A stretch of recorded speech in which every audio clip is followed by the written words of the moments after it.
ಕ್ರಿಸ್ತನನ್ನು ಪ್ರತಿಫಲಿಸುವಂತೆ ನಿಮ್ಮ ಆತ್ಮಗಳನ್ನು ವಾಕ್ಯದಲ್ಲಿ ಬಲಪಡಿಸುವ ಅನುದಿನದ ಧ್ಯಾನ. ಇಂದಿನ ಧ್ಯಾನದ ಶೀರ್ಷಿಕೆ ಶಾಶ್ವತವಾದ ಭೂಷಣ. ಈ ದಿನದ ದೇವರ ವಾಕ್ಯ: ಜಡೆ ಹೆಣೆದುಕೊಳ್ಳುವುದು, ಚಿನ್ನದ ಒಡವೆಗಳನ್ನು ಇಟ್ಟುಕೊಳ್ಳುವುದು, ವಸ್ತ್ರಗಳನ್ನು ಧರಿಸಿಕೊಳ್ಳುವುದು, ಈ ಮೊದಲಾದ ಹೊರಗಣ ಶೃಂಗಾರವೇ ನಿಮ್ಮ ಅಲಂಕಾರವಾಗಿರಬಾರದು.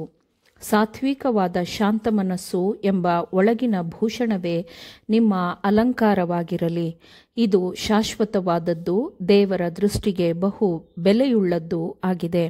1 ಪೇತ್ರ 3ನೇ ಅಧ್ಯಾಯ 3 ಮತ್ತು 4ನೇ ವಚನಗಳು. ಸಹೋದರನಾದ ಹ್ಯಾರಿಸ್ನ ಸ್ಥಳದಲ್ಲಿದ್ದಾಗ ಕ್ರಿಸ್ತನ ಬರೋಣವನ್ನು ಎದುರು ನೋಡುತ್ತಿದ್ದೇನೆ ಎಂದು ಹೇಳಿಕೊಳ್ಳುತ್ತಿದ್ದ, ಆದರೂ ಚಿನ್ನದ ಆಭರಣಗಳನ್ನು ಧರಿಸುತ್ತಿದ್ದ ಒಬ್ಬ ಸಹೋದರಿಯೊಂದಿಗೆ ಮಾತುಕತೆಯಾಯಿತು. ಚಿನ್ನವನ್ನು ಧರಿಸುವುದರ ವಿರುದ್ಧ ಧರ್ಮಗ್ರಂಥದಲ್ಲಿರುವ ಸ್ಪಷ್ಟವಾದ ಪ್ರಕಟಣೆಯ ಬಗ್ಗೆ ನಾವು ಮಾತನಾಡಿದೆವು.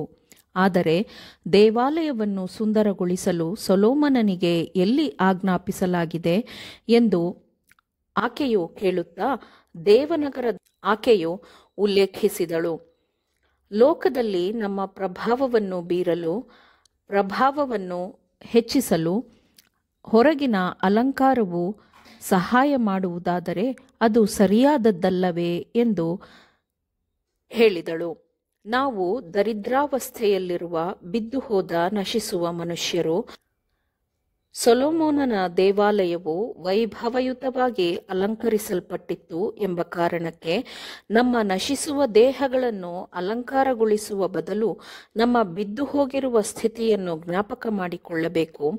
ನಮ್ಮನ್ನು ವಿಮೋಚಿಸಲು ದೇವರ ಮಗನು ಕಷ್ಟ, ಮರಣ ಎಂಬ ಬೆಲೆಯನ್ನು ತೆರಬೇಕಾಯಿತು ಎಂಬುದನ್ನು ಜ್ಞಾಪಕ ಮಾಡಿಕೊಳ್ಳಬೇಕು.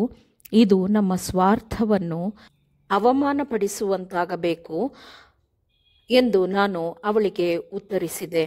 ಯೇಸು ನಮ್ಮ ಮಾದರಿಯಾಗಿದ್ದಾನೆ.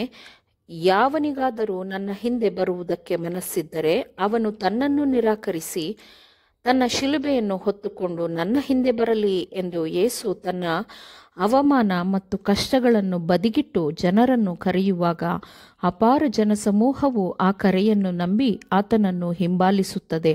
ಆದರೆ ಆತನು ದೀನತೆಯಿಂದಲೂ ಮತ್ತು ಕ್ರೂಜೆಗೆ ಹಾಕಲ್ಪಟ್ಟವನಾಗಿ ನಮ್ಮ ಹತ್ತಿರ ಬರುತ್ತಾನೆಯೇ ಹೊರತು ಬೇರಾವ ರೂಪದಲ್ಲೂ ಆತನು ನಮ್ಮ ಹತ್ತಿರ ಬರುವುದಿಲ್ಲ. ನಾವು ಆತನೊಂದಿಗೆ ಪರಲೋಕದಲ್ಲಿ ಇರಬೇಕಾದರೆ ಆತನು ಭೂಮಿಯಲ್ಲಿ ಹೇಗೆ ಜೀವಿಸಿದನೋ ಹಾಗೆಯೇ ನಾವು ಜೀವಿಸಬೇಕು. ಲೋಕವು ತನಗೆ ಸೇರಿದವುಗಳನ್ನೆಲ್ಲ ತನ್ನದೆಂದು ಹೇಳಿಕೊಳ್ಳುತ್ತದೆ.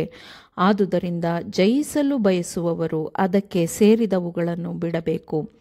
ಎಲ್ಲರ ವಿಷಯಗಳು ಅಂತಿಮವಾಗಿ ತೂಗಲ್ಪಡುವ ದಿನದಲ್ಲಿ ಮನುಷ್ಯನ ಹೊರಗಣ ಅಲಂಕಾರವನ್ನು ದೇವರು ಪರಿಗಣಿಸುತ್ತಾನೆ ಎಂದು ನೀವು ಭಾವಿಸುತ್ತೀರೋ, ಹಾಗೂ ಒಳಗಣ ಭೂಷಣವನ್ನು ಸಂಪೂರ್ಣವಾಗಿ ನಿರ್ಲಕ್ಷ್ಯ ಮಾಡುತ್ತಾನೆ ಎಂದು ನೀವು ಭಾವಿಸುತ್ತೀರೋ?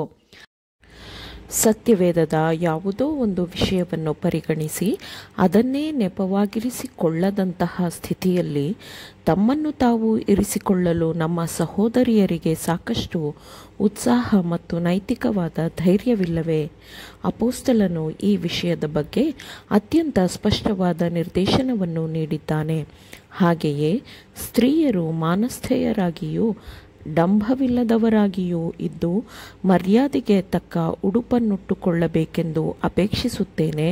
ಅವರು ಜಡೆ, ಚಿನ್ನ ಮತ್ತು ಬೆಲೆಯುಳ್ಳ ವಸ್ತ್ರ ಮುಂತಾದವುಗಳಿಂದ ತಮ್ಮನ್ನು ಅಲಂಕರಿಸಿಕೊಳ್ಳದೆ ದೇವಭಕ್ತೆಯರೆನಿಸಿಕೊಳ್ಳುವ ಸ್ತ್ರೀಯರಿಗೆ ಯುಕ್ತವಾಗಿರುವ ಪ್ರಕಾರ ಸತ್ಕ್ರಿಯೆಗಳಿಂದಲೇ ಅಲಂಕರಿಸಿಕೊಳ್ಳಬೇಕು ಎಂದು ವಾಕ್ಯವು ಹೇಳುತ್ತದೆ.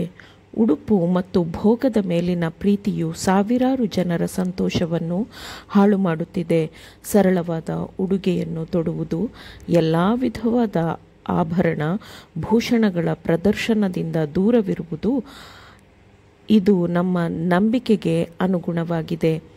ದೀನ ಮತ್ತು ಶಾಂತ ಮನೋಭಾವದ ಒಳಗಣ ಅಲಂಕಾರವು ಅಮೂಲ್ಯವಾದದ್ದು. ನಿಜವಾದ ಕ್ರೈಸ್ತನ ಜೀವನದಲ್ಲಿ ಹೊರಗಣ ಅಲಂಕಾರವು ಒಳಗಿನ ಸಮಾಧಾನ ಮತ್ತು ಪರಿಶುದ್ಧತೆಗೆ ಹೊಂದಿಕೆಯಾಗಿರುತ್ತದೆ. ಸೌಂದರ್ಯವನ್ನು ಪ್ರೀತಿಸುವುದು, ಅದನ್ನು ಬಯಸುವುದು ಸರಿ, ಆದರೆ ಶಾಶ್ವತವಾದ ಉನ್ನತವಾದ ಸೌಂದರ್ಯವನ್ನು ನಾವು ಮೊದಲು ಪ್ರೀತಿಸಬೇಕು ಎಂದು ದೇವರು ಬಯಸುತ್ತಾನೆ. ಆಮೇನ್. ದೇವರ ವಾಕ್ಯಗಳನ್ನು ಶ್ರದ್ಧೆಯಿಂದ ಆಲಿಸುವವರು ಮಾತ್ರವೇ ಆಗಿರದೆ ಪಾಲಿಸುವವರೂ ಆಗಬೇಕೆಂದು ನಿಮ್ಮನ್ನು ಉತ್ತೇಜಿಸುತ್ತೇನೆ. ಪರಿಶುದ್ಧಾತ್ಮನ ಸಹಾಯದಿಂದ ಆಲಿಸಿದ ನಿಮ್ಮೆಲ್ಲರಿಗೂ ಧನ್ಯವಾದಗಳು. ಮತ್ತೆ ದೈನಂದಿನ ಧ್ಯಾನಕ್ಕಾಗಿ ನಾಳೆ ಸಂಧಿಸೋಣ. ಆಮೇನ್.